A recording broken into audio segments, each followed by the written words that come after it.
Libro sexto. Al fin, pues, después de muchas dificultades y de un rodeo de palabras bastante largo, hemos fijado, mi querido Glaucón, la diferencia entre los verdaderos filósofos y los que no lo son. Quizá no era fácil conseguir por otro medio el objeto, sí, en efecto. No lo creo yo así. A mi parecer, hubiéramos podido llevar en este punto la evidencia más alta aún si sólo de esta cuestión hubiéramos tenido que tratar, y si no tuviéramos que recorrer ahora otras muchas para saber en qué difiere la vida justa de la injusta. Después de esto, ¿qué es lo que nos falta por examinar, maestro? ¿Qué, sino lo que sigue inmediatamente? Puesto que los verdaderos filósofos son aquellos que pueden alcanzar lo que existe siempre de una manera inmutable, y que todos los demás que giran sin cesar en torno de 1000 objetos siempre mudables serán todo menos filósofos. Es preciso ver a quienes hemos de escoger para gobernar nuestro estado. ¿Y qué deberíamos dejar sentado para acertar en ello? Designar para guardianes a los que nos parezcan más a propósito para mantener las leyes y las instituciones del Estado. Sí, muy bien. ¿Y no es cuestión clara decidir si un buen guardián debe ser ciego o perspicaz? Pues ¿cómo no ha de ser clara? ¿Y qué diferencia encuentras entre los ciegos y los que, privados del conocimiento de lo que existe de una manera simple e inmutable, y no teniendo en su alma ningún modelo claro, no pueden, a semejanza de los pintores, fijar sus miradas sobre el ejemplar eterno de la verdad, y después de haberlo contemplado con toda la atención posible, trasladar a este mundo, cuando corresponda, lo que han observado, y servirse de ello como de una regla segura para fijar por medio de leyes lo que es honesto, justo y bueno, y vigilar para conservar estas leyes después de haberlas establecido. Ninguna diferencia encuentro, por Zeus. ¿Y serán estos los que habremos de escoger para guardianes? ¿O más bien deberemos escoger a los que conocen la esencia de las cosas y que además no ceden a nosotros ni en experiencia ni en ninguna clase de mérito? Sería una locura escoger a otros, si por otra parte estos en nada son inferiores a los primeros, puesto que nos superan en la cualidad más importante. Ahora nos toca a nosotros explicar por qué medios podrán unir ambas ventajas. Como ya dijimos al principio de nuestra conversación, es preciso comenzar por tener un perfecto conocimiento del carácter que les es propio, porque estoy convencido de que si llegamos a ponernos de acuerdo, no dudaremos un momento en reconocer que pueden reunir ambas cualidades y que no hay nadie que pueda ser preferido a ellos para el gobierno. ¿Y cómo lo hacemos?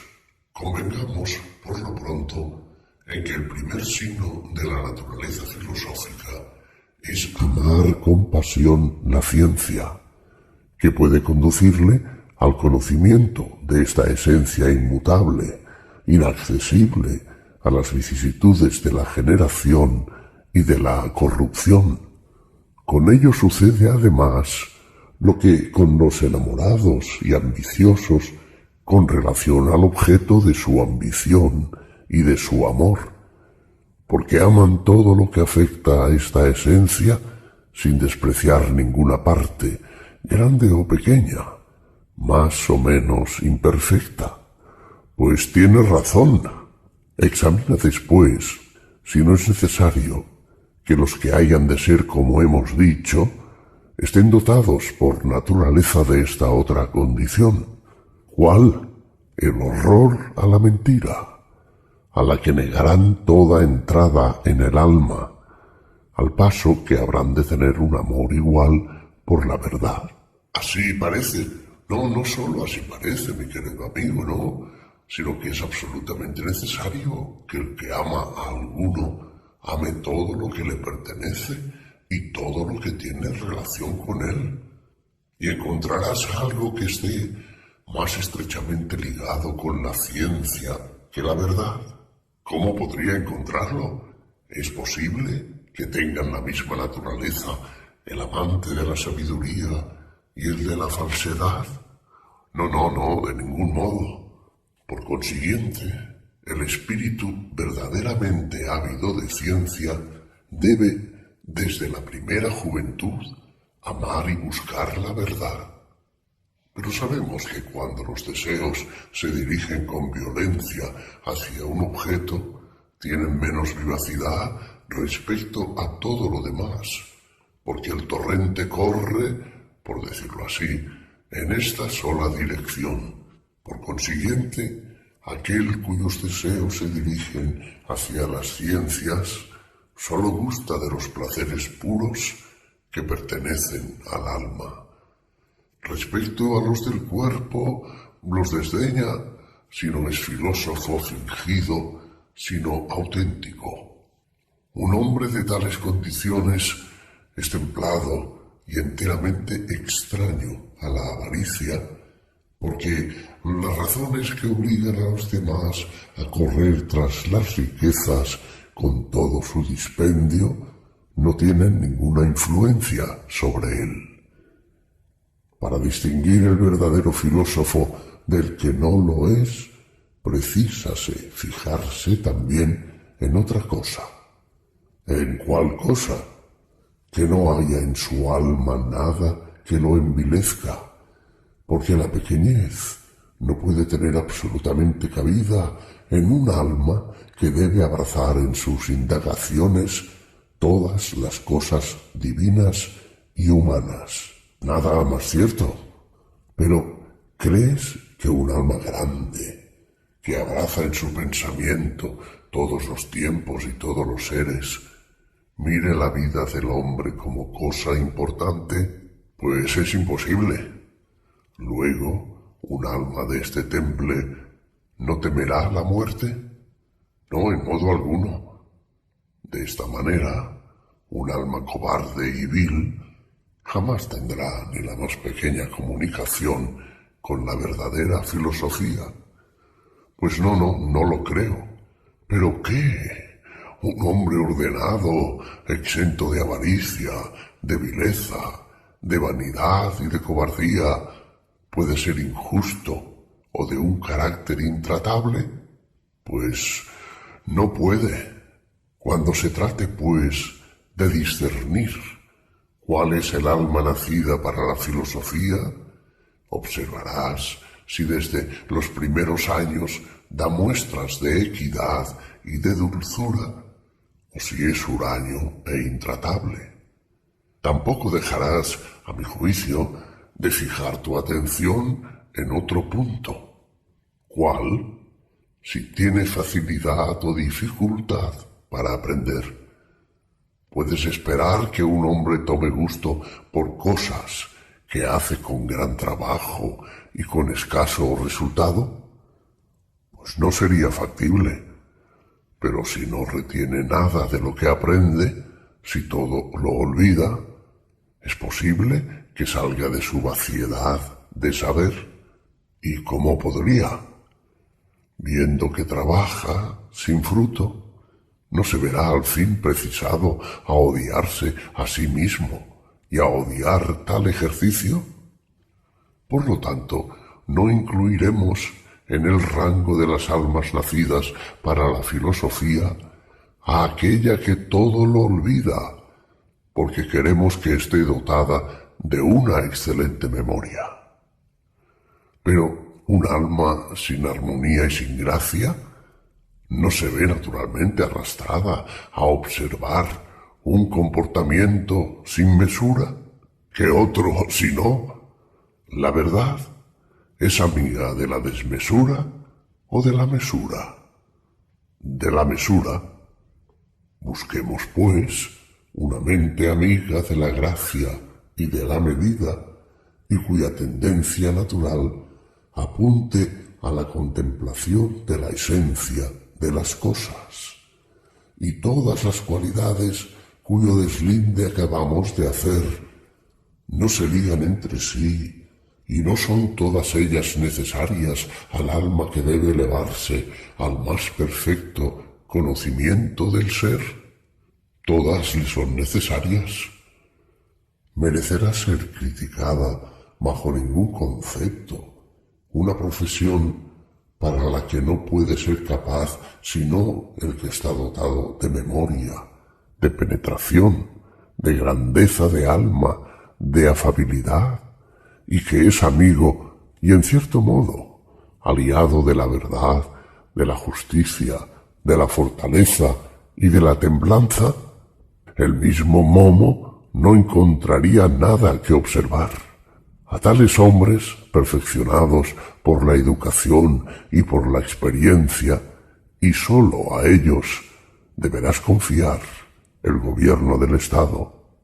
Adimanto, tomando entonces la palabra, me dijo: Sócrates, nadie puede negarte la verdad de lo que acabas de decir.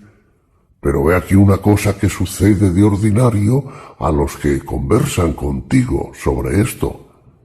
Se imaginan que por no estar versados en el arte de interrogar y de responder, se ven conducidos poco a poco al error mediante una serie de preguntas cuyas consecuencias no ven al pronto, pero que ligadas las unas a las otras, concluyen por hacerlas caer en un error contrario enteramente a lo que habían creído al principio.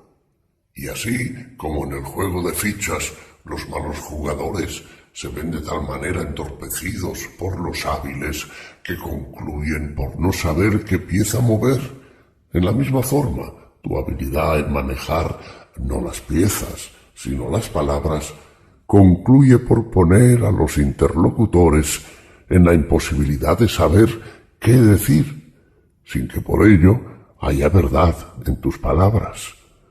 Y digo esto con motivo de lo que acabo de oírte.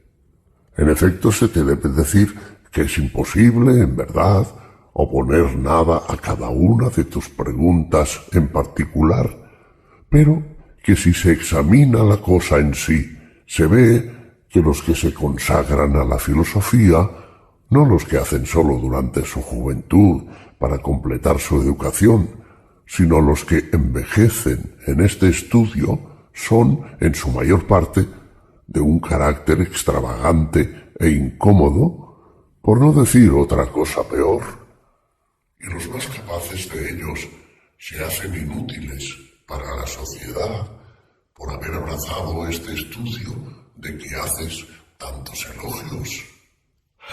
Adimanto, ¿crees que los que hablan de esta manera no dicen la verdad? Bueno, yo no lo sé, pero tendré gusto en oír tu opinión. Pues bien, mi opinión es que dicen verdad. Si es así, ¿en qué has podido fundarte para decir antes que no hay remedio para los males que arruinan los estados mientras no sean gobernados por esos mismos filósofos que tú reconoces que son inútiles? Me haces una pregunta a la que no puedo responder sin valerme de una comparación, pues no es, sin embargo, tu costumbre, a mi parecer, emplear comparaciones en tus discursos. Muy bien, veo que te burlas después de haberme comprometido en tan difícil discusión. Escucha la comparación de que voy a servirme, y así conocerás mejor aún mi poco talento en este género. El trato que se da a los sabios en los estados es tan cruel que nadie ha experimentado nunca algo que se aproxime a ello. De suerte que me veo obligado a formar con muchas partes que no tienen entre sí ninguna relación un cuadro que debe servir para su justificación, imitando a los pintores cuando nos presentan animales mitad cabras y mitad ciervos u otras monstruosidades. Figúrate, pues, un patrón de una o de muchas naves, tal como voy a pintártelo, más grande y más robusto que el resto de la tripulación, pero un poco sordo, de vista corta y poco versado en el arte de la navegación. Los marineros se disputan el timón. Cada uno de ellos pretende ser piloto, sin tener ningún conocimiento de timonel y sin poder decir ni con qué maestro ni en qué tiempo lo ha adquirido. Además, dicen que no es una ciencia que pueda aprenderse, y estarán dispuestos a hacer trizas al que intente sostener lo contrario. Imagínate que los ves alrededor del patrón, sitiándole, conjurándole y apurándole para que les confíe el timón. Los excluidos matan y arrojan al mar a los que han sido preferidos. Después embriagan al patrón o le adormecen haciéndole beber la mandrágora o se libran de él por cualquier otro medio. Entonces se apoderan de la nave, se echan sobre las provisiones, beben y comen con exceso y conducen la nave del modo que semejantes gentes pueden conducirla. Además, consideran como un hombre entendido, como un hábil marino, a todo el que pueda ayudarles a obtener por la persuasión o por la violencia la dirección de la nave. Desprecian como inútil al que no sabe lisonjear sus deseos. Ignoran, por otra parte, que un piloto auténtico ha de tener conocimiento exacto de los tiempos, de las estaciones, del cielo, de los astros, de los vientos y de todo lo que pertenece a este arte. Y en cuanto al talento de gobernar una nave, haya o no oposición de parte de la tripulación, no creen que sea posible adquirirlo ni como ciencia ni como práctica del pilotaje. En las naves que pasan tales cosas, ¿qué idea quieres que se tenga del verdadero piloto? Los marineros, en la disposición de espíritu en que yo lo supongo, no le considerarán como visionario que pierde el tiempo en contemplar los astros, charlatán e inútil. Pues sí, a buen seguro.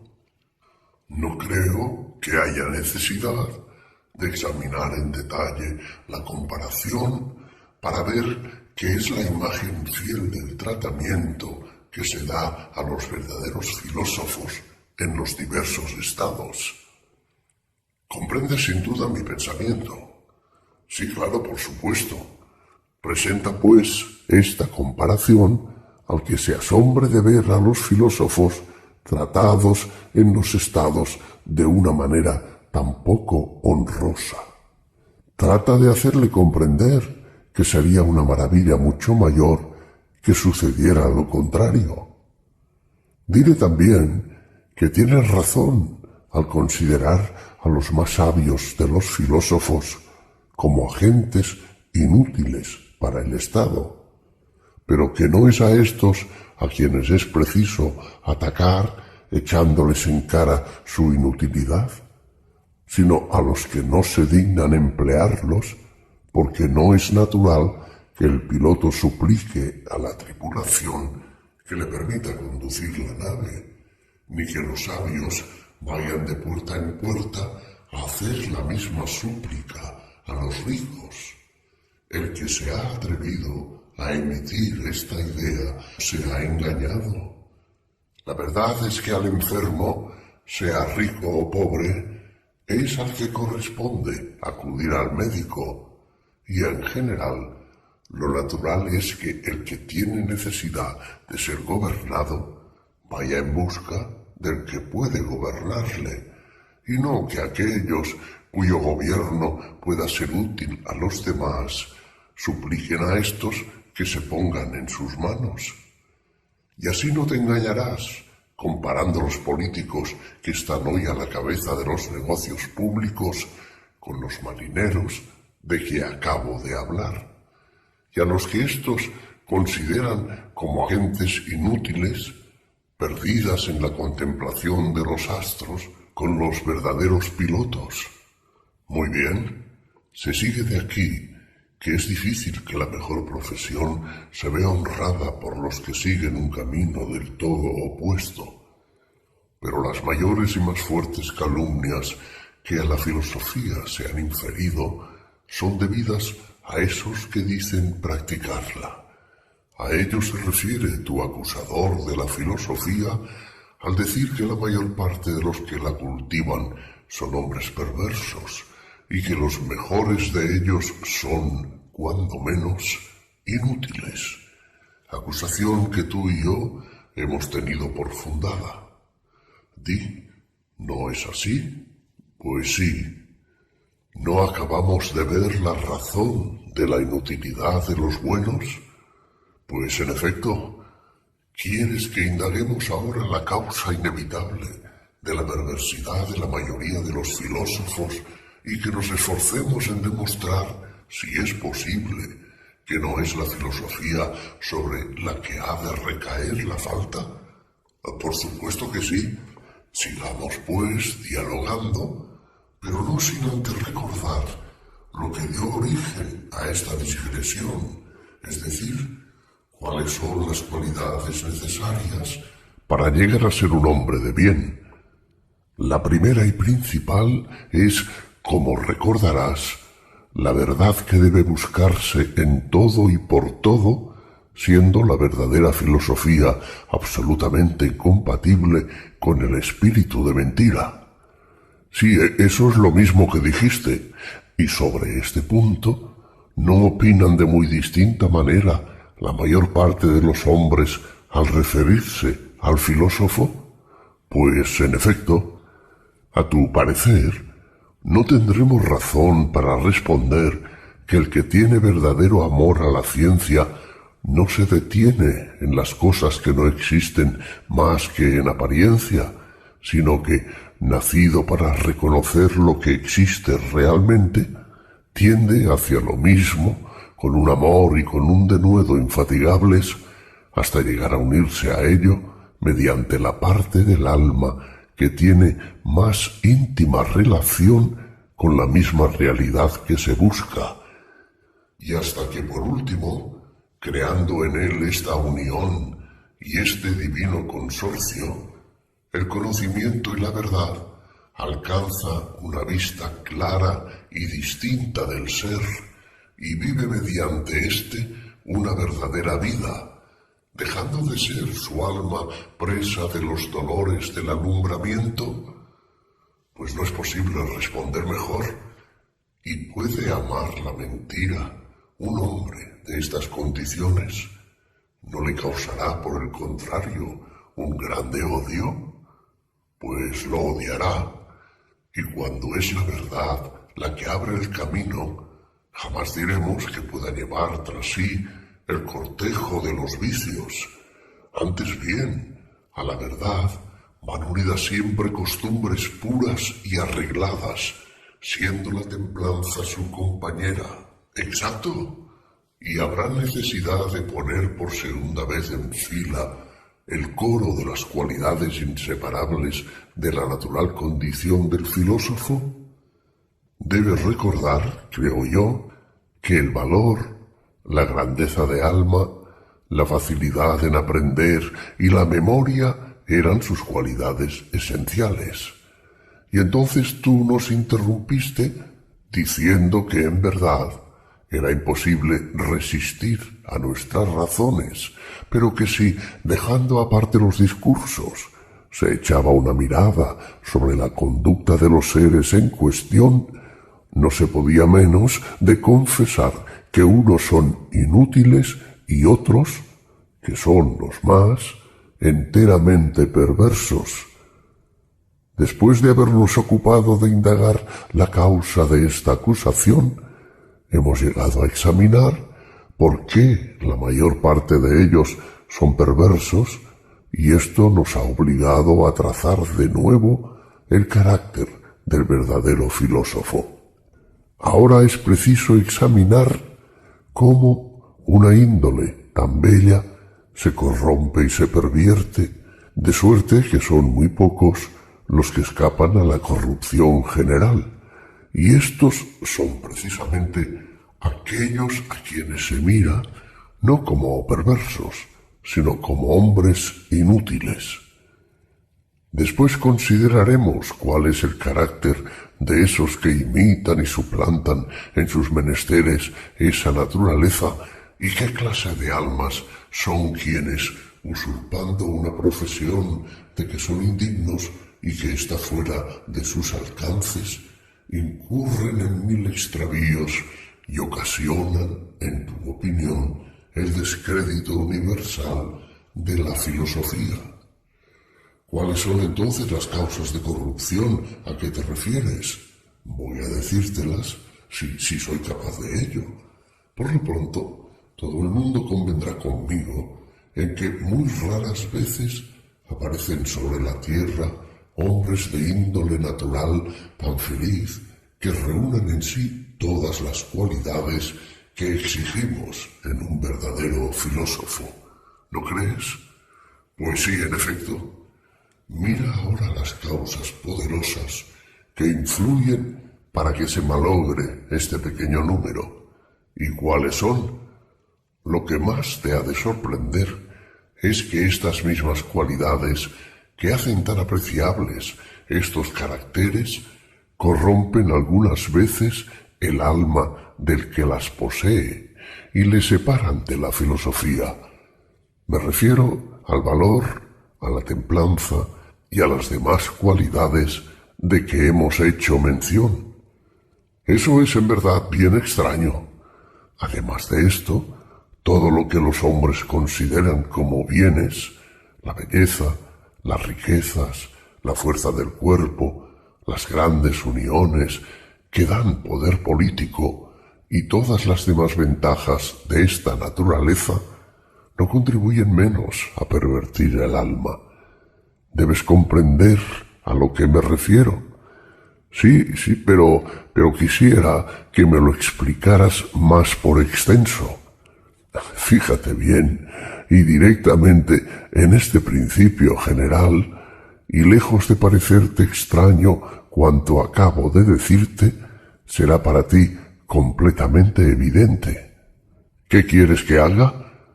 De todo germen o ser vivo, sea planta o animal, sabemos que, si nacen en un clima poco favorable y por otra parte no tienen ni el alimento ni la temperatura que necesitan, se corrompen tanto más cuanto su naturaleza es más robusta, porque el mal es más contrario a lo que es bueno que a lo que no lo es.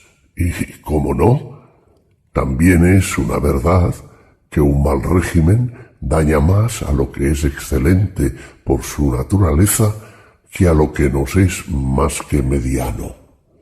Podemos asegurar igualmente, mi querido Adimanto, que las almas mejor nacidas se hacen las peores mediante una mala educación. ¿Crees tú que los grandes crímenes y la maldad consumada parten de un alma ordinaria, o más bien de una naturaleza noble que la educación ha corrompido? De las almas vulgares puede decirse que jamás harán ni mucho bien ni mucho mal. No opino sino como tú.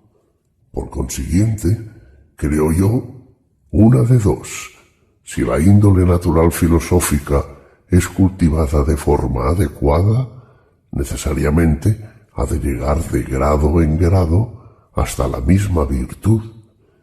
Si por el contrario es sembrada, crece y se desenvuelve en un suelo extraño, llega a todo lo contrario, a no ser que algún dios vele por su conservación de una manera especial. ¿Crees, como se imaginan muchos, que los que pierden a algunos jóvenes son algunos sofistas que actuando en privado los corrompen grandemente, o más bien los que lo atribuyen a los sofistas son ellos mismos, sofistas mucho más peligrosos, porque valiéndose de sus propias máximas, saben formar y torcer a su gusto el espíritu de los hombres y de las mujeres, de los jóvenes y de los ancianos? ¿Pero en qué ocasión lo hacen? Cuando en las asambleas públicas, en el foro, en el teatro, en el campo o en cualquier otro sitio donde la multitud se reúne, aprueban o desaprueban ciertas palabras y ciertas acciones con gran estruendo, grandes gritos y palmadas redoblados al retumbar los ecos en las piedras del lugar. ¿Qué efecto producirán tales escenas en el corazón de un joven? Por excelente que sea la educación que haya recibido en particular, no tiene que naufragar por precisión en medio de estas oleadas de alabanzas y de críticas. ¿Podrá resistir a la corriente que le arrastra? ¿No conformará sus juicios con los de la multitud sobre lo que es bueno o vergonzoso? ¿No hará estudio en imitarla? Forzoso será Sócrates. Sin embargo, no he querido hablar aún de la prueba más violenta a que se somete su virtud. ¿Cuál es? Ella tiene lugar cuando estos hábiles maestros y estos grandes sofistas, no pudiendo nada con sus discursos, añaden los hechos a los dichos. ¿No sabes que castigan con la pérdida de derechos, con multas y con la muerte a los que rehúsan someterse a sus razones? Sí, lo sé muy bien. ¿Qué otro sofista, pues, ni qué instrucción particular podrían prevalecer en su resistencia contra ellos? Creo que nadie. No, sin duda, y sería una locura intentarlo. No hay, ni ha habido, ni habrá jamás un carácter distinto en cuanto a la virtud, mientras su educación se vea combatida por las lecciones de tales maestros. Esto debe entenderse hablando de caracteres humanos y poniendo aparte, según el proverbio, a los divinos. Porque si en un estado gobernado según estas máximas se encuentra alguno que se escape del naufragio común y sea lo que debe ser, se puede asegurar sin temor de engañarse que es deudor a los dioses de su salvación. Pues no opino diferente. Entonces creerás también lo que voy a decir. Todos estos particulares mercenarios que el pueblo llama sofistas y que juzga que las lecciones que dan son opuestas a lo que el mismo pueblo cree, no hacen otra cosa que repetir a la juventud las máximas que el pueblo profesa en sus asambleas, y a esto llaman sabiduría. Figúrate un hombre que hubiese observado los movimientos instintivos y los apetitos de un animal grande y robusto, el punto por el que se podrá aproximar a él y tocarle, cuándo y por qué se enfurece o se aplaca, qué voz produce en cada ocasión, y por qué y qué tono de la de otros le apacigua o le irrita, y que, después de haber aprendido todo esto con el tiempo y la experiencia, formase una ciencia que, como un sistema, se pusiese a enseñar sin servirse, por otra parte, de ninguna regla para discernir lo que en estos hábitos y apetitos es hermoso o feo, bueno o malo, justo o injusto, conformándose en sus juicios con el instinto del animal, llamando bien a todo lo que le halaga y causa placer, mal a todo lo que le irrita, justo y bello a lo que es inevitable, sin hacer otra distinción, porque no sabe la diferencia esencial que hay entre lo que es bueno y lo que es inevitable, diferencia que no conoció jamás, ni está en estado de hacerla conocer a los demás. ¿No te parecería, por Zeus, bien ridículo un maestro semejante? Pues sí, en efecto.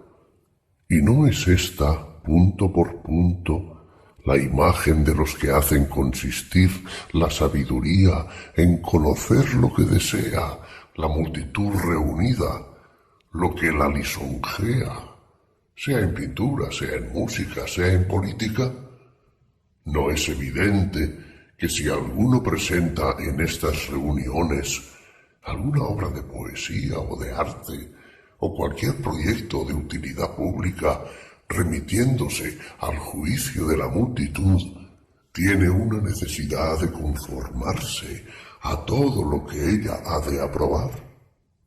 ¿Has oído jamás a uno solo de los que las componen probar de otro modo que, valiéndose de razones ridículas y lamentables, que lo que así juzga bueno y honesto sea tal en efecto? Ni espero oírselo nunca.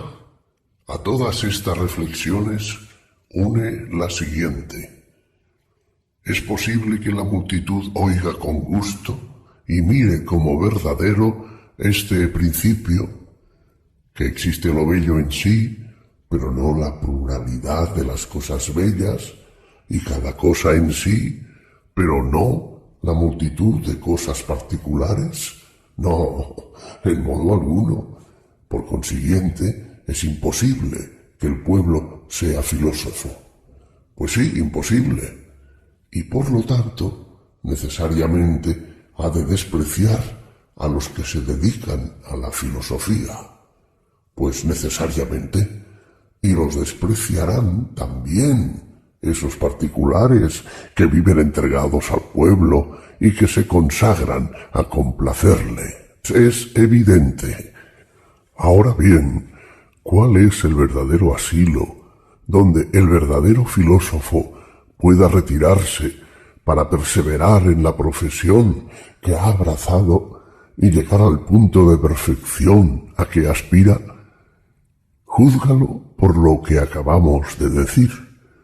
Hemos convenido en que el verdadero filósofo debe recibir de la naturaleza la facilidad de aprender, la memoria, el valor y la grandeza del alma.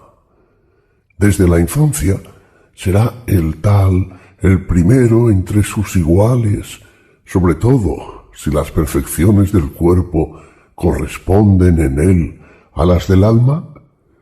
¿Por qué no? Cuando haya llegado a la edad madura, sus padres y sus conciudadanos se apresurarán a servirse de sus talentos y a confiarle sus intereses. ¿Cómo no?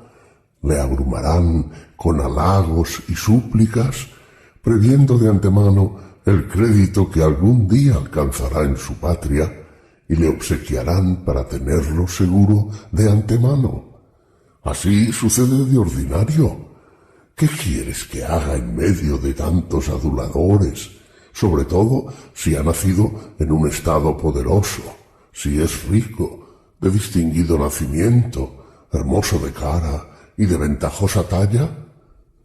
¿No alimentará las más locas esperanzas hasta imaginarse que tiene todo el talento necesario para gobernar a los griegos y a los bárbaros, exaltándose a sí mismo, henchido de orgullo y arrogancia, así como de loca vanidad? Sin duda, si mientras se encuentra en tal disposición de espíritu, alguno, aproximándose a él con dulzura, se atreviese a hacerle oír la verdad, diciéndole que le falta la razón y que tiene gran necesidad de ella para gobernarse, pero que no se adquiere sino a precio de mayores esfuerzos, ¿crees tú que en medio de tan halagüeñas ilusiones preste con gusto oídos a semejante discurso? Muy lejos de eso. Sin embargo, si a causa de su buena índole y las relaciones que existen entre estos discursos y las facultades de su alma, llega a atenderlos y se deja convencer y arrastrar hacia la filosofía, ¿qué crees que harán entonces los persuadidos de que este cambio les va a hacer perder sus favores y todas las ventajas que de él se prometían? Discursos, acciones, de todo se valdrán para disuadirle, al paso que dirigirán todos sus esfuerzos contra el importuno consejero para perderle, sea armándole lazos en secreto, sea llevándole ante los tribunales. No puede menos que ser así. ¿Y bien? ¿Esperas aún que nuestro hombre se consagre a la filosofía? Rotundamente no. Ya ves, la razón que yo tenía para decir que las cualidades que constituyen al filósofo, si están pervertidas por una mala educación, contribuyen en cierta manera a separarle de su destino natural. Y lo mismo sucede con las riquezas y las demás pretendidas ventajas de esta especie. Reconozco que no se dijo sin razón. Tantas y tan grandes son, mi querido amigo, las causas de que se corrompan y se pierdan esas naturalezas privilegiadas tan bien constituidas para la mejor de las profesiones. Naturalezas que, por otra parte, son muy raras, como hemos dicho.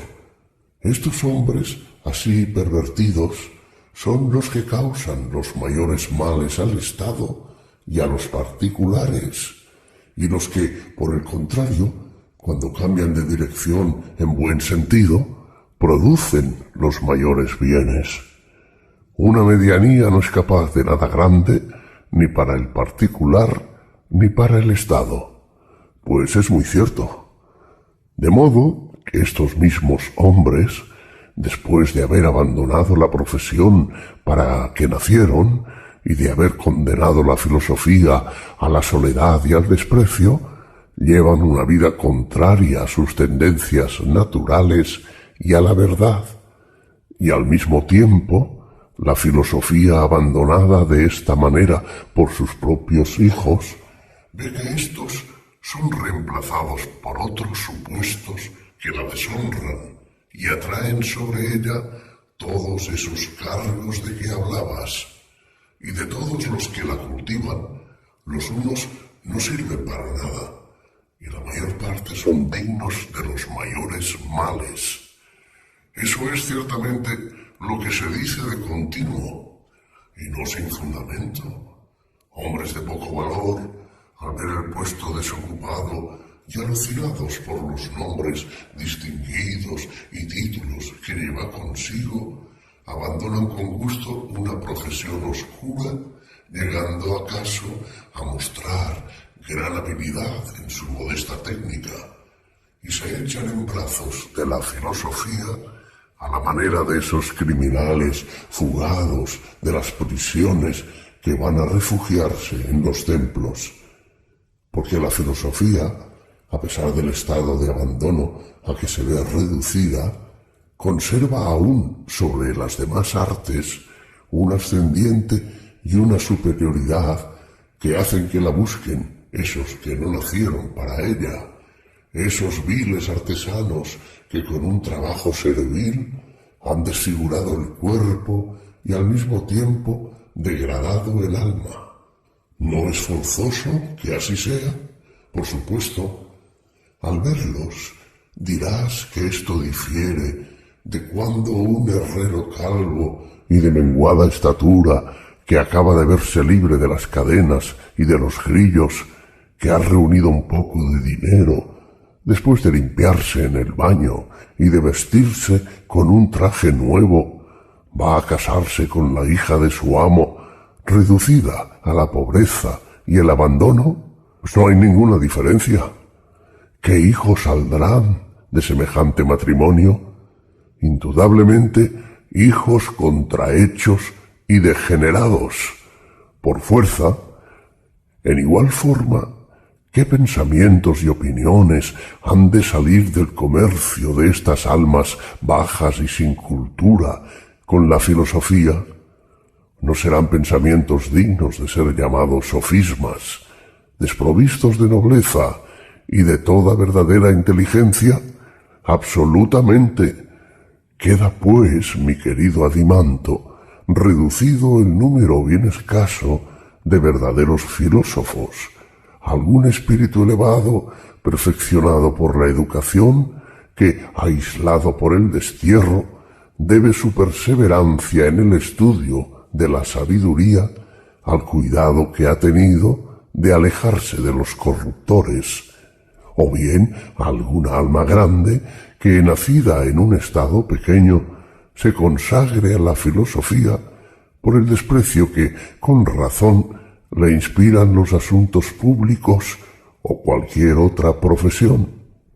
Otros, en fin, se ven contenidos por las mismas causas que retienen en el campo de la filosofía a nuestro amigo Teaes.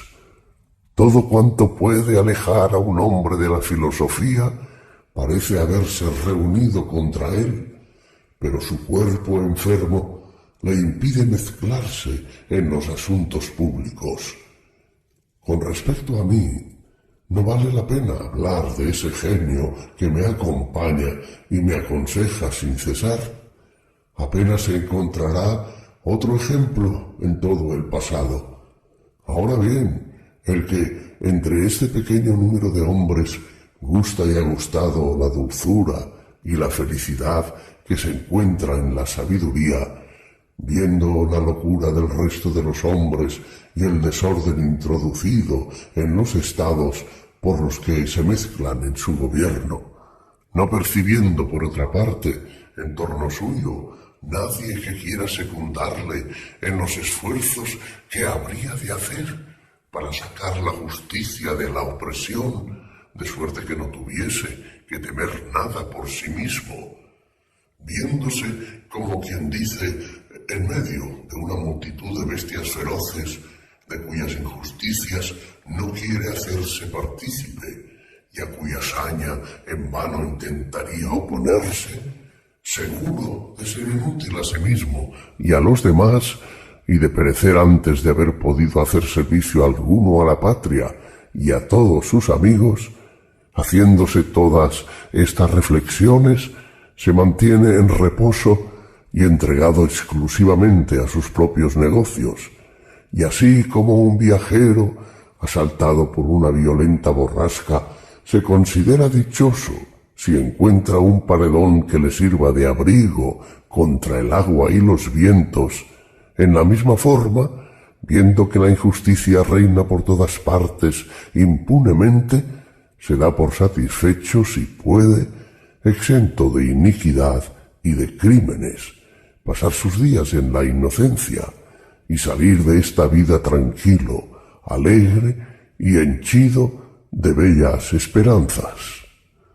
No es poco el conseguir salir de este mundo después de haber vivido de esa manera, pero no ha cumplido el fin más grande que encerraba su destino, por no haber encontrado una forma de gobierno que le cuadrase.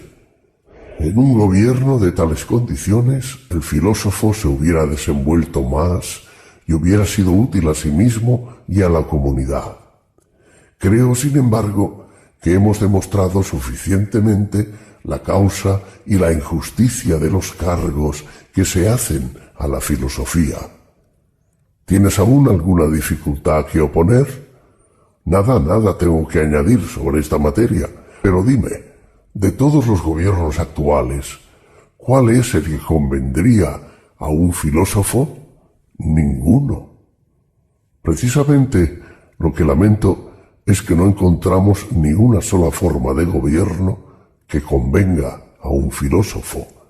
Así es que le vemos alterarse y corromperse, y a la manera que un grano sembrado en una tierra extraña degenera y toma la calidad del suelo a donde ha sido transportado, así el verdadero filósofo pierde la virtud que le es propia y cambia de naturaleza. Si por el contrario se encuentra con un gobierno cuya perfección corresponde a la suya, entonces se verá que encierra verdaderamente en sí algo divino, mientras todos los demás caracteres y todas las demás profesiones sólo participan de lo humano. Indudablemente me vas a preguntar de qué forma de gobierno quiero hablarte. No acertaste. No te iba a preguntar esto, sino que lo que yo querría saber es si el Estado, cuyo plan hemos trazado, es el mismo que el que tienes en tu mente o si es otro distinto. Es el mismo, salvo un punto que le falta aún. Hemos dicho, en verdad, que era preciso buscar el medio de conservar en el gobierno de nuestro Estado el mismo espíritu con que tú, el legislador, estableciste sus leyes. Sí, lo hemos dicho en efecto, pero no quedó del todo claro, porque tuve miedo de las objeciones mismas que habéis hecho, y cuya solución es tan larga y difícil como vosotros habéis mostrado, sin contar con que lo que falta por decir no es en manera alguna fácil de explicar. Pues, ¿de qué se trata? De cómo practicar la filosofía un Estado que no quiera perecer, porque las empresas grandes son azarosas y, como suele decirse, las cosas bellas son difíciles. Sin embargo, hay que culminar el argumento aclarando este punto. Si no llego a hacer una demostración clara, no será por falta de voluntad, sino por no poder más. Te hago juez el empeño que pongo en complacerte. Mira, por lo pronto, con qué valor, o más bien, con qué audacia, siento por principio que es preciso para ello observar una conducta enteramente contraria a la que se sigue en nuestros días respecto a la filosofía. ¿Cómo? Se dedican ahora a ella gentes demasiado jóvenes, recién salidas de la niñez, que renuncian a ella cuando están a punto de entrar en la parte más difícil, quiero decir, en la dialéctica, para dedicarse a la casa y a los negocios, pasando ya con eso por grandes filósofos. Después creen hacer mucho con asistir a conversaciones filosóficas cuando a ellas son invitados, y miran esto más que como una ocupación, como un pasatiempo. Cuando llegan a la vejez, salvas muy pocas excepciones, su ardor por esta ciencia se extingue más pronto que el sol de Heráclito, puesto que no vuelve a lucir más. ¿Y cómo debe procederse? Haciendo todo lo contrario. Es preciso que los niños y los jóvenes se dediquen a los estudios propios de su edad, y que en este periodo de la vida en que crece y se fortifica el cuerpo, se tenga un cuidado particular del mismo, a fin de que pueda, en su día, auxiliar mejor al espíritu en sus trabajos filosóficos. Con el tiempo, y a medida que el espíritu se forma y madura, se reforzarán los ejercicios a que haya de sujetársele, y cuando, gastadas las fuerzas, no le sea posible ir a la guerra ni ocuparse de los negocios del Estado, entonces se les permitirá que pazcan en libertad, sin hacer otra cosa, como no sea de paso, a fin de alcanzar así una vida dichosa en este mundo y obtener después de la muerte otra que corresponda a la felicidad de que se habrá gozado sobre la tierra. Sócrates, pareces en verdad hablar de esta materia con gran ardor. Creo, sin embargo, que la mayor parte de los que te escuchan comenzando por Trasímaco, lo mostrará mayor aún en combatirlo y en resistirse a aceptar tus razones. Te suplico que no trates de ponerme a mal con Trasímaco. Somos amigos de poco tiempo a esta parte, aunque jamás hemos sido enemigos. Por lo tanto, no hay esfuerzo que debamos escatimar para convencer a él y a los demás, o cuando menos, que lo que digamos le sirva para otra vida, cuando comenzando una nueva carrera se encuentren tomando parte en conversaciones semejantes. En buena hora, corto es el plazo de que me hablas. Di más bien que no es nada en comparación con la totalidad de los siglos. Sobre todo, no es extraño que semejantes discursos no merezcan crédito a la mayor parte. No se ha visto aún puesto en planta lo que decimos. Lejos de ello, sobre estas materias no se oyen ordinariamente más que discursos estudiados de forma que los miembros de cada frase se correspondan en una exacta consonancia y no compuestos fortuitamente como los nuestros. Pero lo que sobre todo no se ha visto es un hombre cuyos hechos y palabras estén en real consonancia con la virtud, con toda la exactitud que la debilidad humana consiente. ¿No crees? No, de ningún modo. Tampoco habrá asistido nadie con asiduidad a conversaciones verdaderamente hermosas y nobles, en las que se busque la verdad con ardor por todas las vías posibles con el solo objeto de conocerla, en la que se rehacen los vanos adornos y la falsa sutileza que no buscan sino causar efecto y provocar discordia en el foro y en las conversaciones particulares. Tampoco eso. Todas estas razones son las que antes preveíamos y nos causaban temor. Sin embargo, la verdad ha podido más y hemos dicho que no era posible esperar sobre la tierra un Estado, un gobierno y, si se quiere, un hombre perfecto, a menos que una dichosa necesidad obligase a este pequeño número de filósofos acusados no de perversos, sino de inútiles, a encargarse con voluntad o sin ella del gobierno y al Estado a escucharles, o al menos que los dioses inspiren un amor sincero por la verdadera filosofía a los hijos de los que gobiernan en nuestros días las monarquías y los demás estados, o a ellos mismos. Decir que una u otra de estas cosas, o ambas, son imposibles es sentar un hecho extraño a la razón. En otro caso, seríamos nosotros muy necios al entretenernos en formar aquí vanos deseos. ¿No es así? Sí.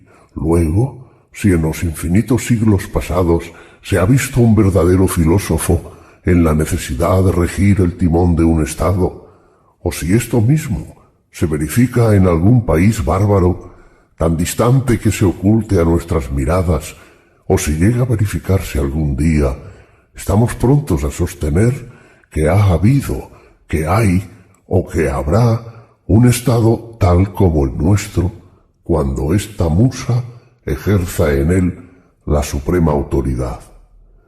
Nada de imposible ni de quimérico hay en nuestro proyecto, aunque somos los primeros en confesar que la ejecución es difícil, pero no irrealizable.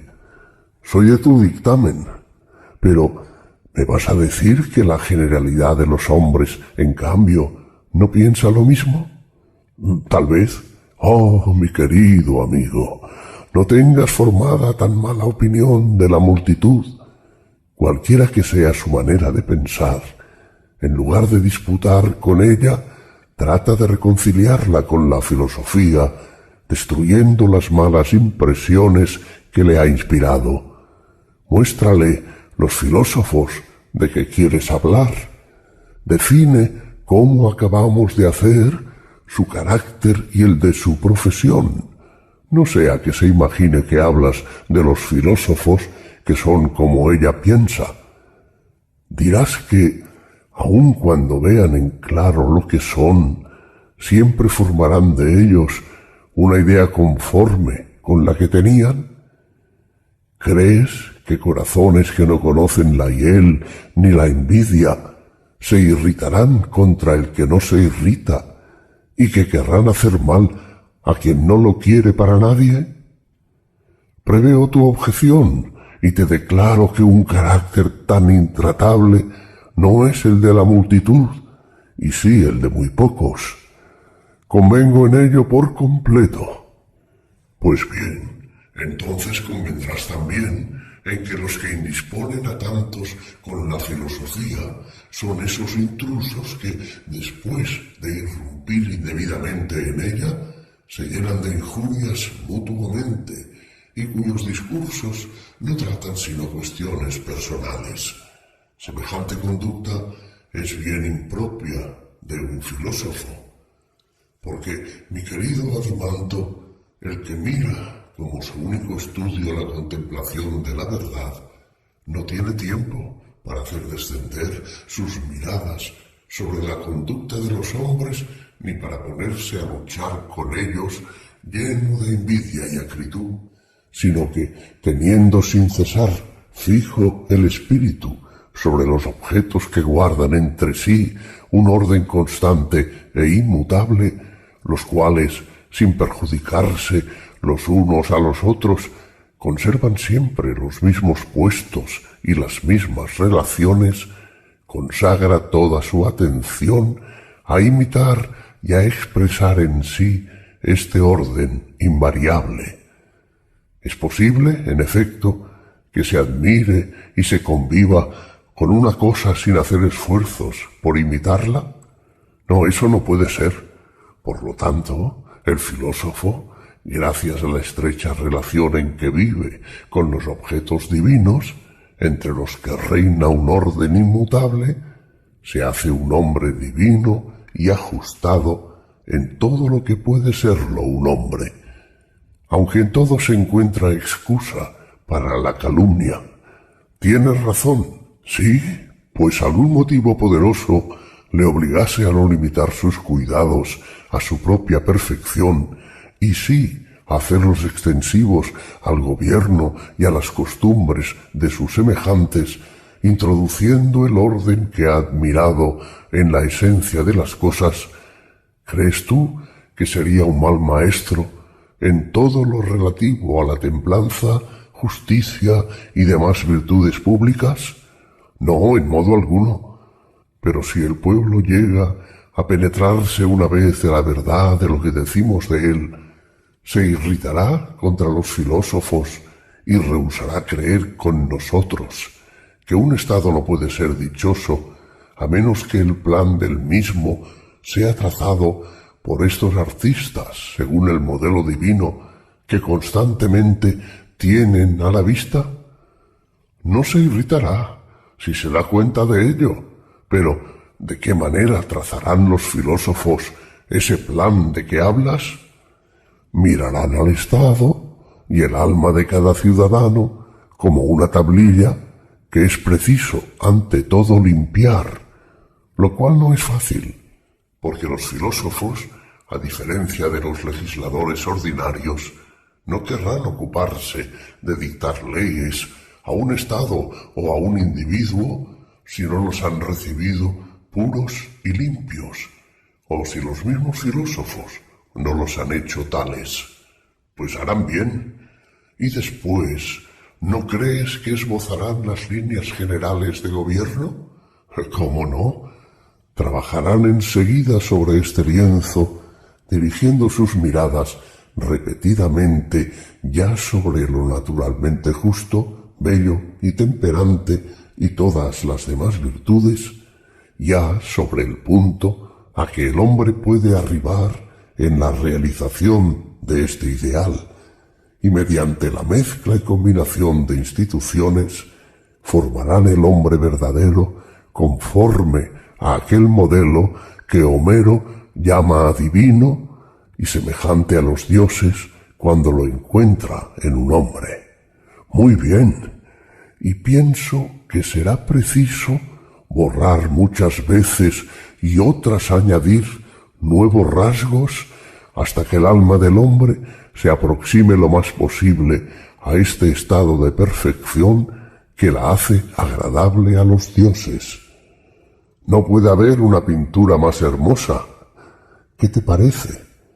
Hemos probado suficientemente a los que tú me presentabas antes marchando en orden de batalla para atacarnos, que el único que puede trazar el plan de una república es ese mismo filósofo a quien sentían ellos que nosotros entregásemos el gobierno de los estados. Lo que acaban de oír no contribuirá a apaciguarlos. Mucho más si dan los oídos a la razón. ¿Qué podrán ya objetarnos? ¿Que los filósofos no son amantes del ser y de la verdad? Eso sería un absurdo. ¿Que su índole natural, tal como la hemos pintado, no se aproxima a lo más perfecto? No, tampoco. ¿O que un natural semejante, favorecido por una educación conveniente, no es más propio que cualquier otro para adquirir la virtud y la sabiduría? ¿Concederán más bien esta ventaja a los que nosotros hemos excluido del número de los filósofos? No, por cierto. Se irritarán cuando nos oigan decir que no hay remedio para los males públicos y particulares y que el proyecto de un Estado, tal como nosotros hemos imaginado, no se realizará jamás mientras los filósofos no ejerzan toda la autoridad. Quizás se irritarán menos. ¿Prefieres que dejemos a un lado ese menos y digamos que los hemos aplacado y persuadido enteramente para que, si no otra cosa, la vergüenza sola les obligue a confesarlo? Convengo en ello.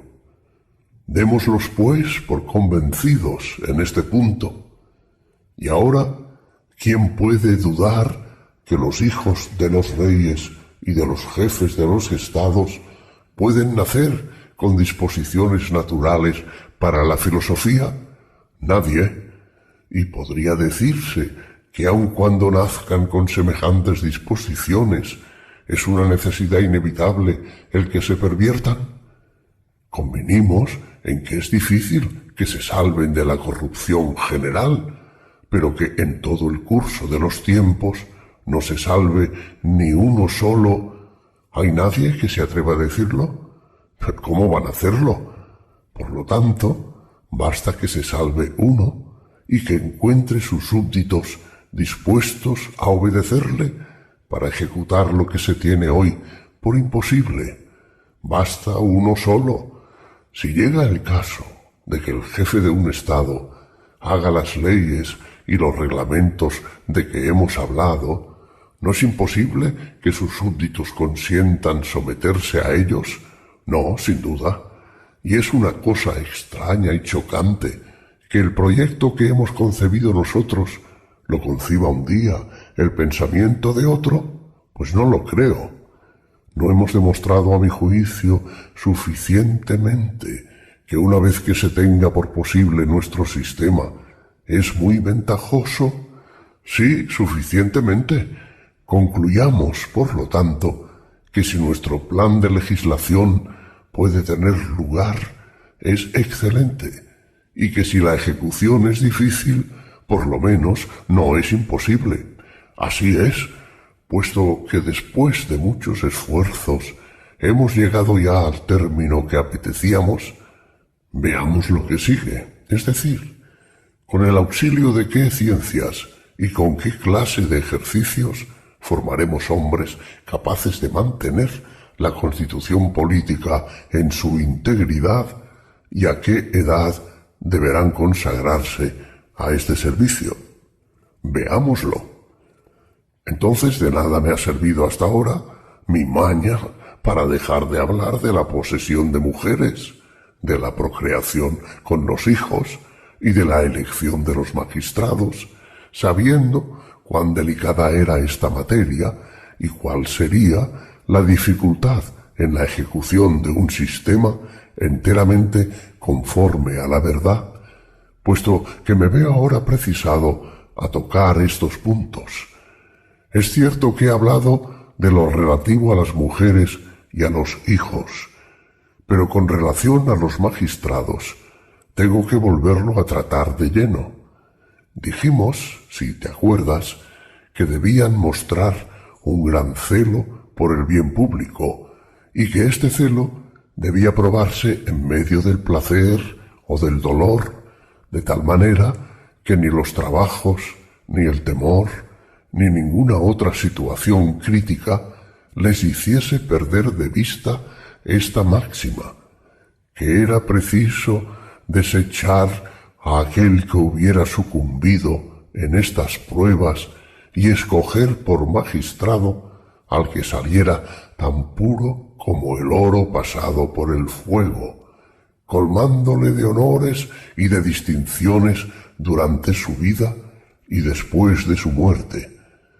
Entonces no dije más y disfracé mi pensamiento y me valí de rodeos por temor a comprometerme en la discusión en que ahora nos encontramos. Dices verdad, me acuerdo de ello. Temía entonces, mi querido amigo, decir lo que al fin he decidido declarar. Pero ahora digamos abiertamente que los mejores guardadores del Estado deben ser otros tantos filósofos. Sostengámoslo con resolución. Te suplico que observes cuán corto será su número, porque raras veces sucede que las cualidades que en nuestra opinión deben entrar en el carácter del filósofo se encuentran reunidas en un solo hombre, porque por lo ordinario se reparten entre muchos. ¿Qué quieres decir? ¿No ignoras que los que tienen facilidad de aprender y retener y que están dotados de un espíritu sagaz, vivo y dotado de otras cualidades semejantes, no unen comúnmente a ello una nobleza y grandeza de ánimo que los predisponga al orden, la calma y la constancia, sino que dejándose llevar a donde les arrastra su vivacidad, no tienen en sí mismos nada estable, seguro y fijo? Tienes razón. Por el contrario, los hombres de un carácter consistente que no muda, con el que puede contarse siempre y que en la guerra se manifiestan impasibles en medio de los mayores peligros, son por esto mismo poco a propósito para las ciencias. De espíritu tardo, poco sensible y embotado, por decirlo así, bostezan y se duermen tan pronto como intentan dedicarse a algún estudio serio. Es cierto. Sin embargo, hemos dicho que nuestros magistrados debían tener ambos tipos de cualidades y que sin ello no había para qué cuidarse de su educación ni elevarlos a los honores y a las primeras dignidades. Razón tuvimos para decirlo. ¿Y no crees que hay pocas naturalezas de esta condición? ¿Cómo no? Ahora diremos lo que antes omitimos, y es que además de la prueba a que se les ha de someter en medio de los trabajos, de los peligros y de los placeres, habrán de ejercitarse en un gran número de ciencias para ver si su espíritu es capaz de sostener los estudios más profundos o si se acobarda, como sucede a las almas débiles en otros ejercicios. Es justo someterlos a esa prueba, pero ¿cuáles son esos estudios profundos de que hablas? Recordarás sin duda que después de haber distinguido 3 especies en el alma, nos servimos de esta distinción para explicar la naturaleza de la justicia, de la templanza, de la fortaleza y de la sabiduría. Si no lo recordara, no sería merecedor de oír lo que te falta por exponer.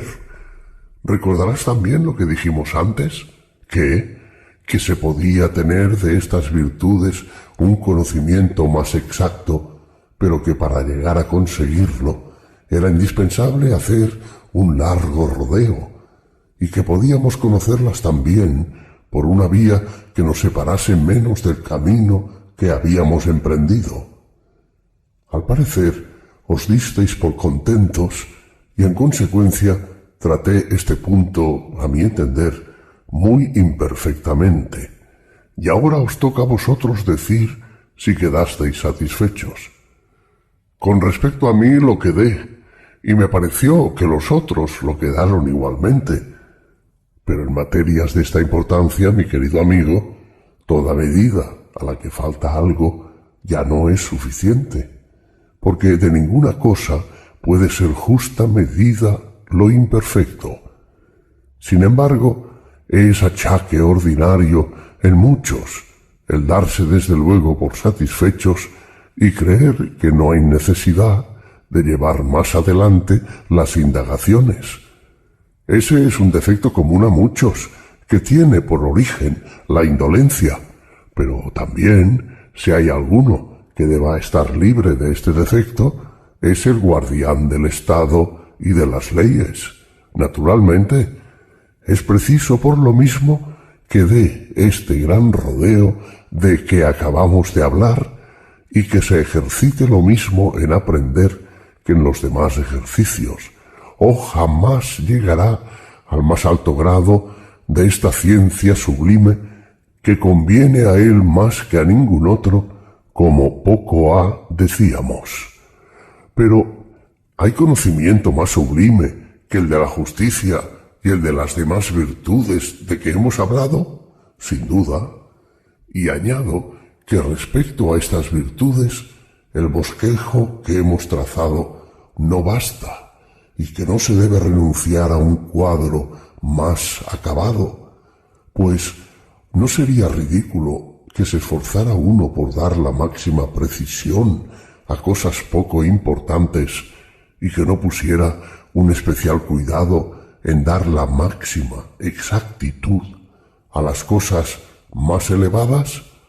Esta reflexión es muy sensata, pero ¿crees que vamos a dejar que pases adelante sin preguntarte cuál es ese conocimiento superior a todos los demás y cuál es su objeto?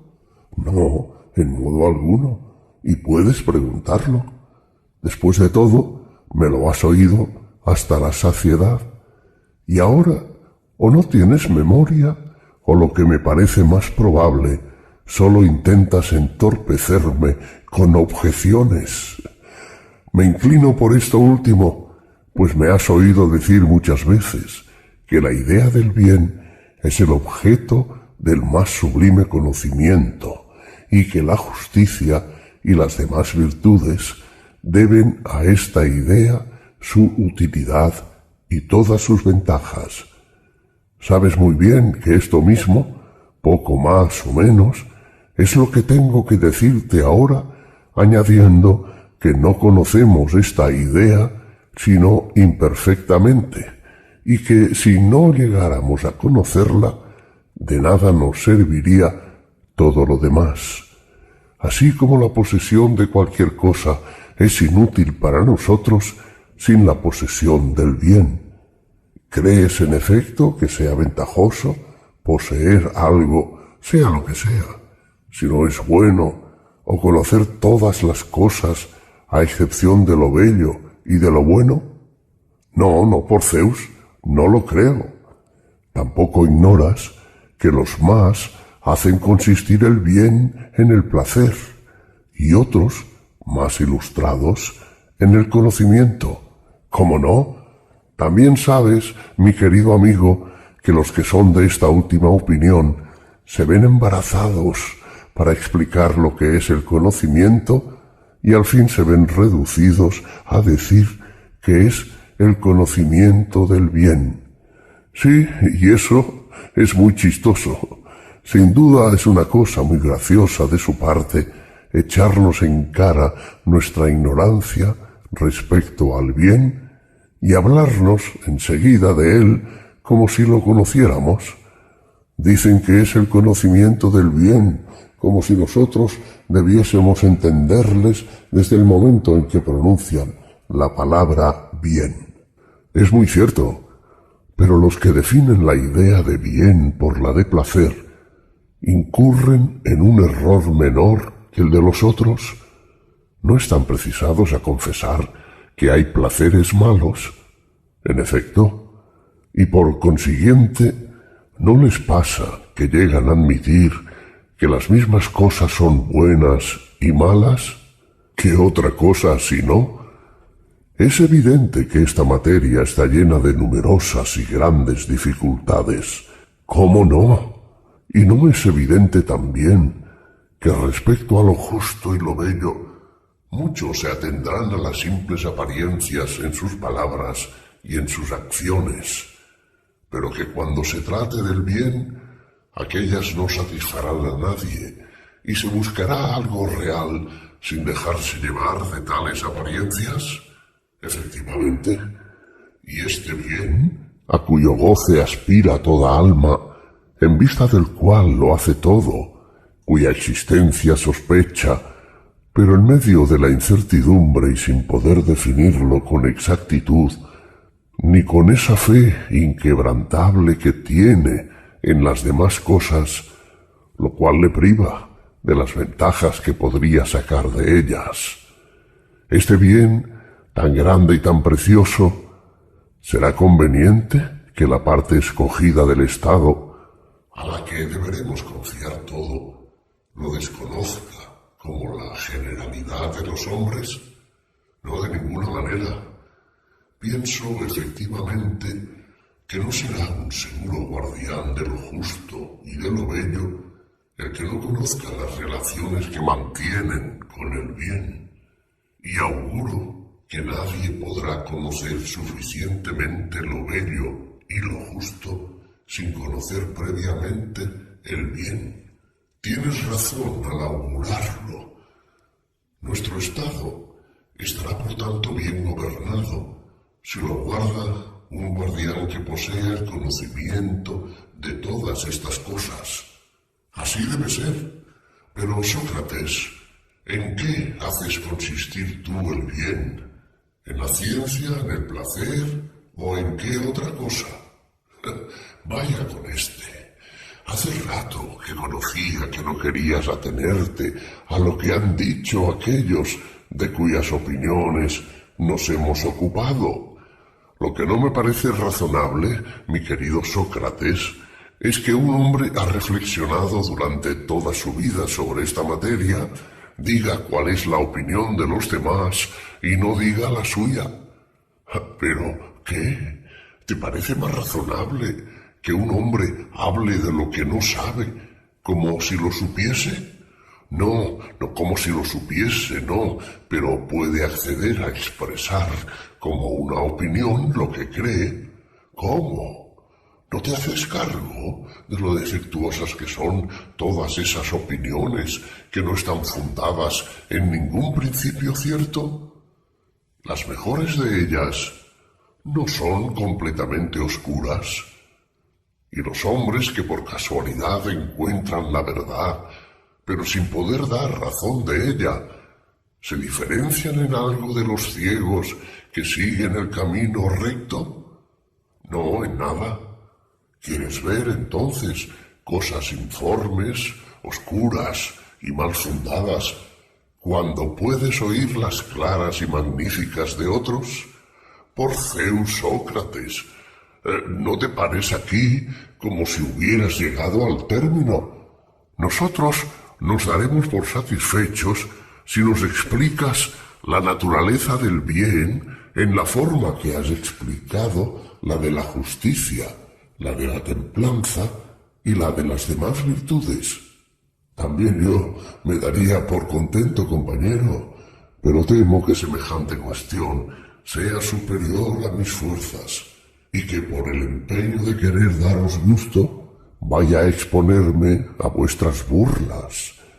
Creedme, mis queridos amigos, dejemos por esta vez la indagación del bien tal como es en sí mismo, porque nos llevaría muy lejos y sería muy penoso para mí explicaros su naturaleza tal como yo la concibo, siguiendo el camino que hemos traído, y en su lugar, si os parece, conversaremos sobre una especie de hijo del bien, que es la representación exacta del bien mismo, y si no os agrada, pasaremos a otro asunto. No, háblanos del hijo, y en otra ocasión nos hablarás del padre. Esta deuda la reclamamos a su tiempo. Bien, quisiera pagaros principal y réditos en lugar de ofreceros solo el simple interés de la deuda que hoy os ofrezco. Sin embargo, aceptad este interés, este hijo del bien, y cuidad de que no os engañe sin quererlo, pagándoos en moneda falsa. Procuraremos poner todo el cuidado que nos sea posible. Pero explícate ya. Sí, pero después de haberos recordado lo que hemos dicho precedentemente en muchos pasajes y de haceros convenir en ello, ¿de qué se trata? Que hay cosas que llamamos bellas y otras que llamamos buenas y otras muchas de las demás clases. Lo afirmamos y definimos en nuestra argumentación. Es cierto que lo afirmamos. Existe, además, lo bello en sí, lo bueno en sí, y lo mismo respecto a las otras múltiples cosas, a lo que referimos todas estas bellezas y todas estas bondades particulares como a una idea simple y una, y llamamos a cada cosa lo que es. Sí, tal sucede. De las cosas múltiples decimos que son vistas pero no concebidas, y de las ideas, en cambio, decimos que son concebidas pero no vistas. Conforme del todo. ¿Y por qué sentido percibimos los objetos visibles? Por la vista, y percibimos los sonidos por el oído, y todas las demás cosas sensibles por los otros sentidos. ¿No es así? ¿Has observado que el autor de nuestros sentidos ha hecho un gasto mayor para el órgano de la vista que para los demás sentidos? No, en modo alguno. Pues bien, nótalo. Tienen el oído y la voz necesidad de una tercera cosa, el uno para oír y la otra para ser oída, de suerte que si esta tercera cosa llega a faltar, el oído no oirá ni tampoco la voz será oída. No de ninguna. Creo también que la mayor parte de los demás sentidos, por no decir todos, no tienen necesidad de un medio semejante. ¿Hay alguna excepción? No, por cierto. Pero respecto de la vista, ¿no te has dado cuenta de que ésta sí lo necesita? ¿Qué quieres decir? Quiero decir que aun cuando haya vista en los ojos y se los aplique a su uso y el objeto tenga color, sin embargo, si no interviene una tercera cosa destinada a concurrir a la visión, los ojos no verán nada y los colores serán invisibles. ¿Y cuál es esa cosa que dices? Lo que llamas luz. Pues tienes razón.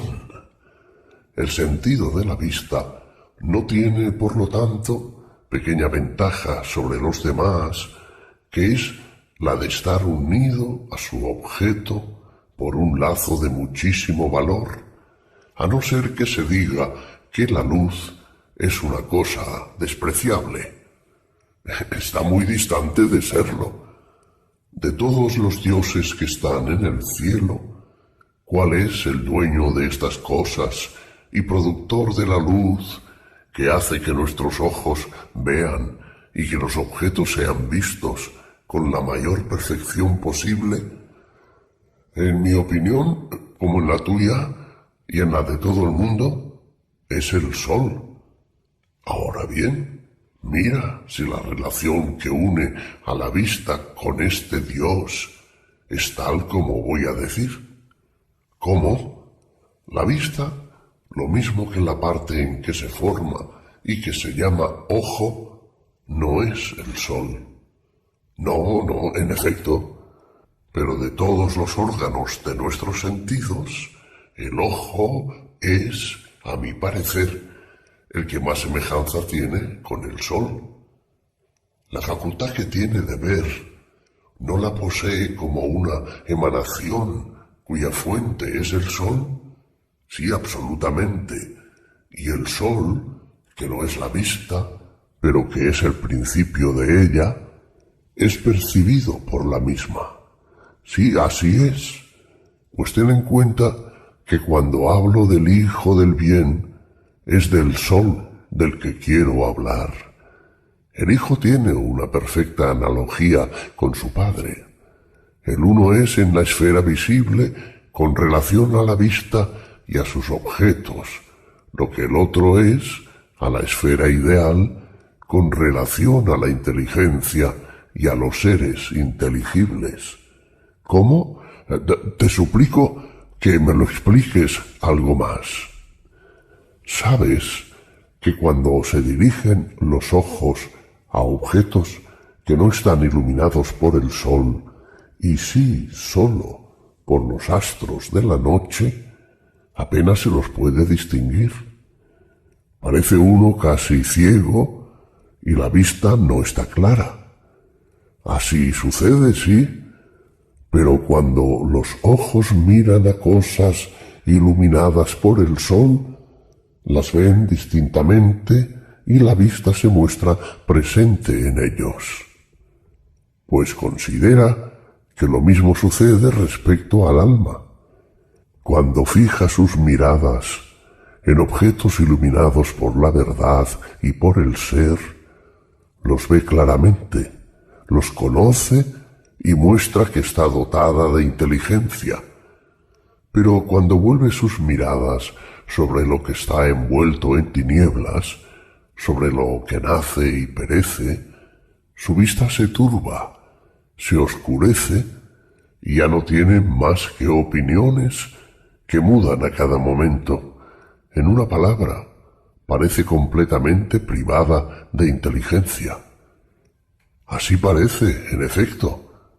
Ten por cierto, pues, que lo que derrama sobre los objetos del conocimiento la luz de la verdad, lo que da al cognoscente la facultad de conocer, es la idea del bien, que es el principio de la ciencia y de la verdad, a la vez que objeto de conocimiento. Por bellos que sean, pues, el conocimiento y la verdad, puedes asegurar, sin temor de engañarte, que la idea del bien es distinta de ellos y lo supera en belleza. Y así como en el mundo visible hay razón para creer que la luz y la vista tienen analogía con el sol, pero sería falso decir que son ellas el sol.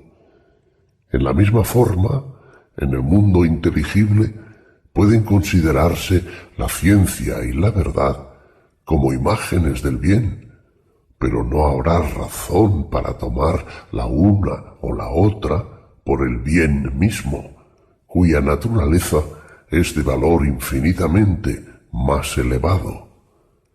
¿Qué inefable belleza le atribuyes, puesto que es el origen de la ciencia y de la verdad, y es aún más bello que ellas? Por consiguiente, no quieres decir que el bien sea el placer.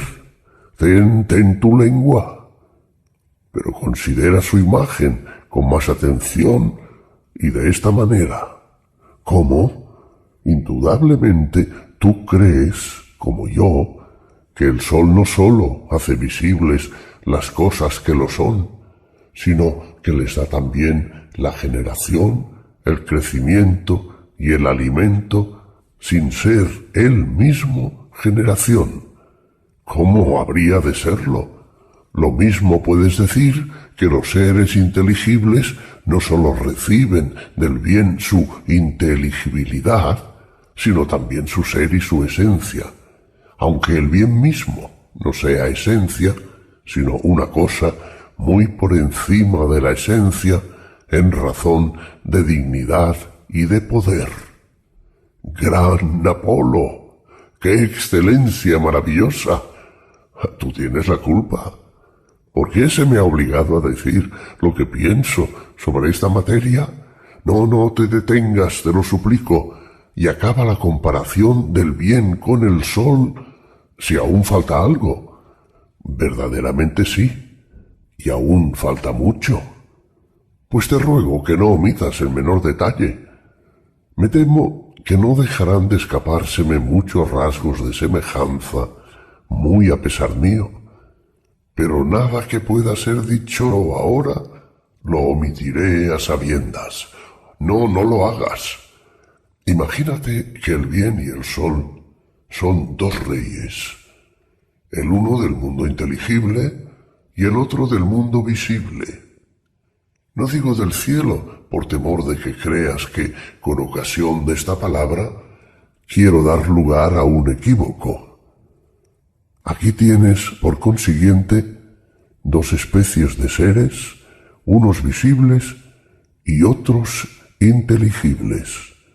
Sí las tengo. Toma, pues, una línea cortada en dos partes desiguales, y cada una de estas, que representan el mundo visible y el mundo inteligible, cortada a su vez en otras dos, proporcionales a las primeras, y tendrás de un lado la parte clara y del otro la parte oscura de cada uno de ellos. Una de las secciones en el mundo visible te dará las imágenes. Entiendo por imágenes, en primer lugar, las sombras y después las figuras que se forman en las aguas y sobre la superficie de los cuerpos compactos, tersos y brillantes. ¿Comprendes mis pensamientos? Sí que lo comprendo. En la segunda sección, pon los objetos que estas imágenes representan, quiero decir, los animales que nos rodean, las plantas y todas las obras de la naturaleza y del arte. Bien, sí, los pongo. ¿Admites que aplicando esta división a lo verdadero y a lo falso, resulta la proporción siguiente?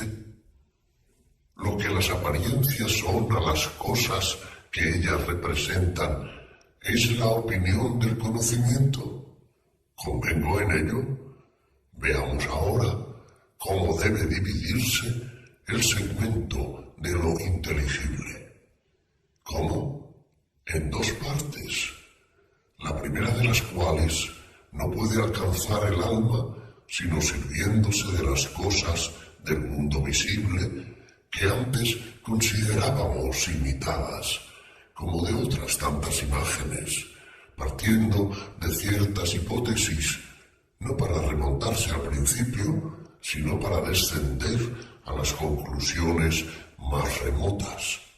Mientras que para obtener la segunda parte, va de la hipótesis hasta el principio independiente de toda hipótesis, sin hacer ningún uso de las imágenes, como en el primer caso, y procediendo únicamente mediante las ideas consideradas en sí mismas.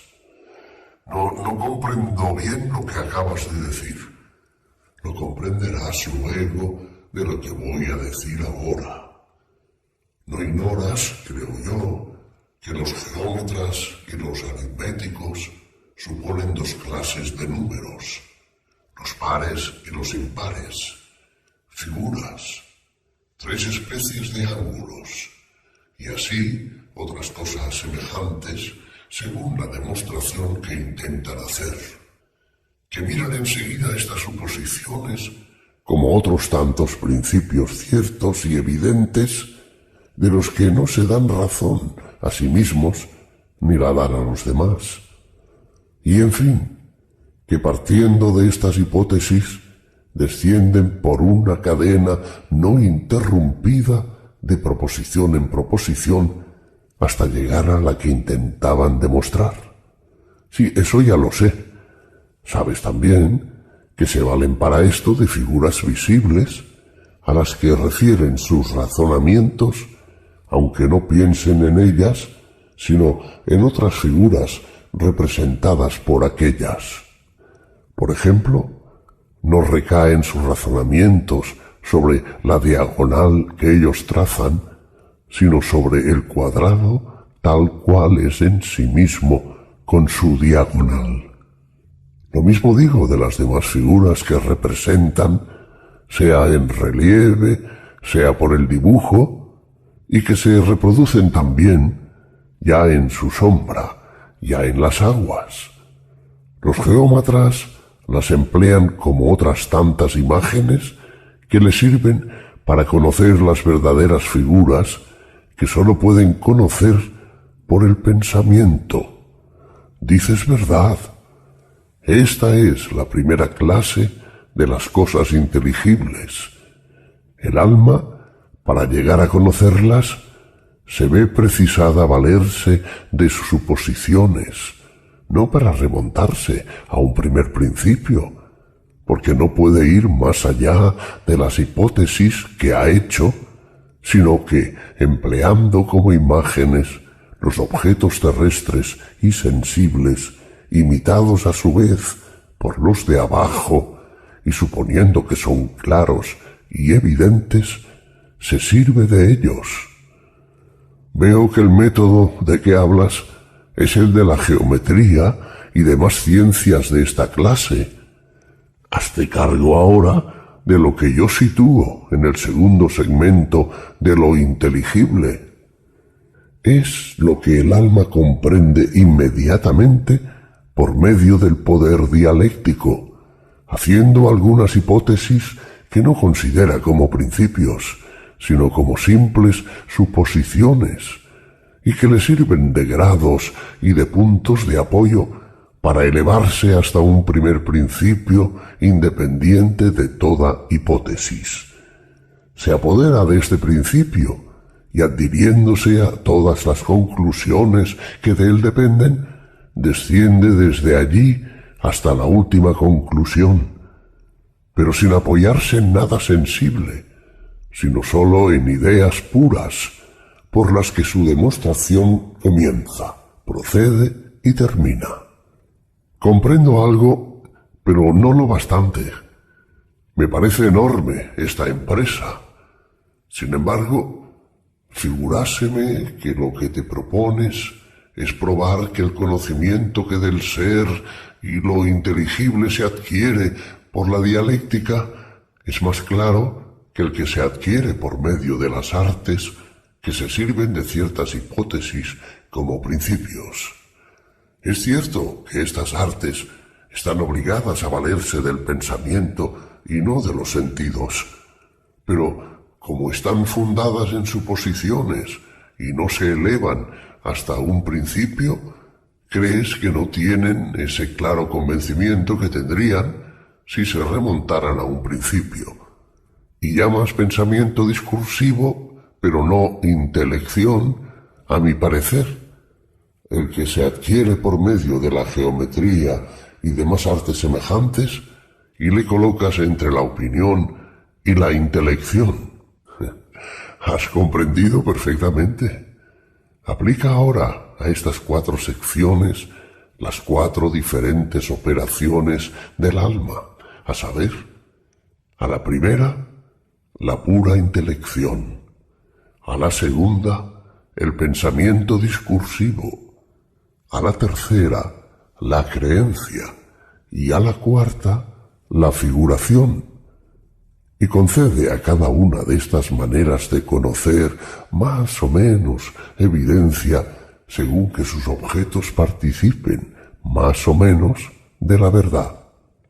Entiendo, estoy de acuerdo contigo y adopto el orden que me propones.